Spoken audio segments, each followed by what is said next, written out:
Hi, my name is Emmanuel Melise, and this is my demonstration project for ECE 535. I will be demonstrating a DC motor. So what a DC motor does is it converts electrical energy or current into rotational motion. So what I have here is a battery, a couple of wires with some hooks that will hold a coil of wire with some electrical tape, and a permanent magnet. So when I put this coil of wire here,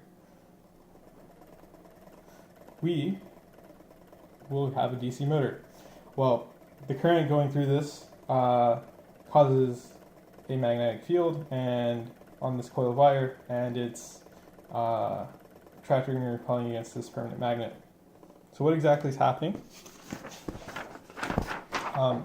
So for Maxwell's third equation, we know that the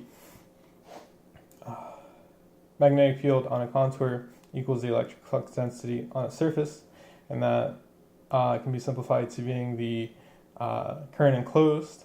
And so we know that the magnetic field equals the amount of turns times the current divided by the mean path length. So with a coil of wire, we are generating a magnetic field.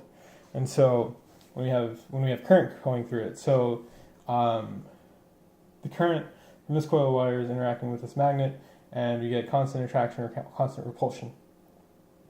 One thing of note is this electrical tape.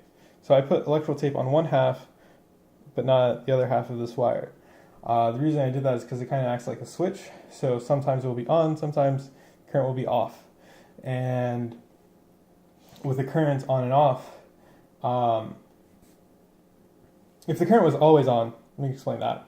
If the current was always on, it would be attracting and repelling, and then with this permanent magnet, and then it will just like stop motion. I can actually demonstrate that here. If I move this like this, push this, just doesn't want to go.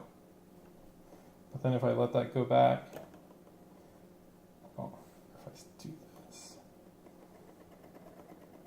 it goes.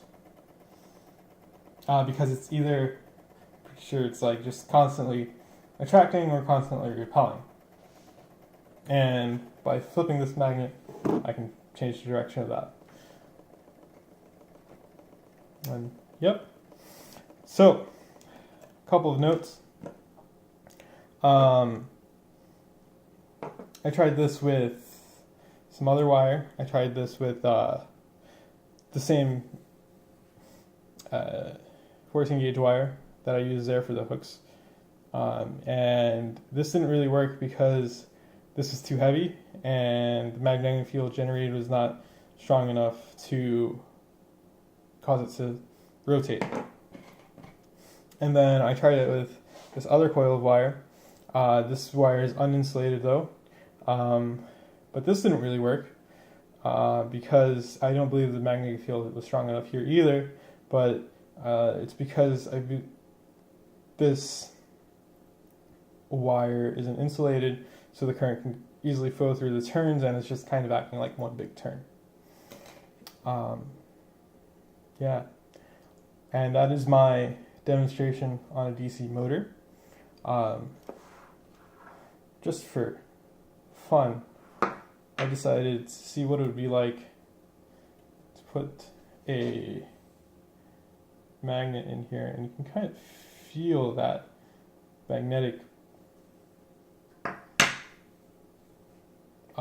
field in that coil, because I wanted to test how strong it was, and that's how I knew that this one was definitely a lot stronger than this one.